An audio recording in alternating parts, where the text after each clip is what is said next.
நடிகர் விஜயின் 69வது திரைப்படம் ஜனநாயகன். இப்படத்தை வினோத் இயக்குகிறார். இதில் நடிகர் விஜயுடன் பூஜா ஹெக்டே, பாபி தியோல், கௌதம் மேனன், பிரகாஷ் ராஜ், மம்தா பைஜு, பிரியாமணி என மிகப்பெரிய நட்சத்திர பட்டாளமே நடித்துள்ளது.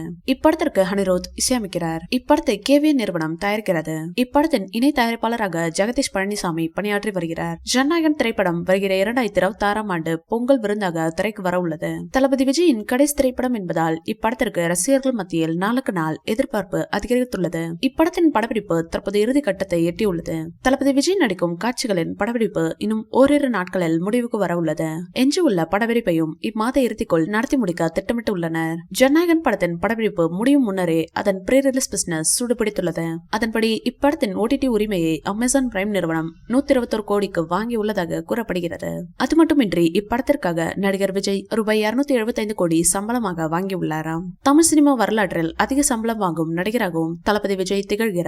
இப்படத்தின் டீசர் வருகிற ஜூன் 22ஆம் தேதி தளபதி விஜயின் பிறந்தநாள் அன்று வெளியாக வாய்ப்புள்ளது. இந்நிலையில் ஜனநாயகன் திரைப்படத்தின் ஷூட்டிங் ஸ்பாட் புகைப்படம் லீக் ஆகியுள்ளது. அதன்படி இப்படத்திற்காக போலீஸ் உடையில் நடிகர் விஜய் நடிக்கும் காட்சிகள் படமாக்கப்பட்ட போது எடுத்த புகைப்படம் இணையத்தில் சம வைரலாகி வருகிறது. அந்த புகைப்படத்தை பார்த்த ரசிகர்கள் திரைப்படத்திற்கு பின் தளபதியை போலீஸ் கெட்டப்பில் பார்க்க உள்ளதால் பூரித்து போய் உள்ளனர். இப்படத்தில் நடிகர் விஜயின் பெயர் தளபதி வெற்றி கொண்டான் என கூறப்படுகிறது. இந்த வீடியோ பிடிச்சிருந்தா லைக் பண்ணுங்க, ஷேர் பண்ணுங்க. மேலும் விஜய் சார் பற்றிய தகவல்களுக்கு எங்க சேனலை சப்ஸ்கிரைப் பண்ணுங்க.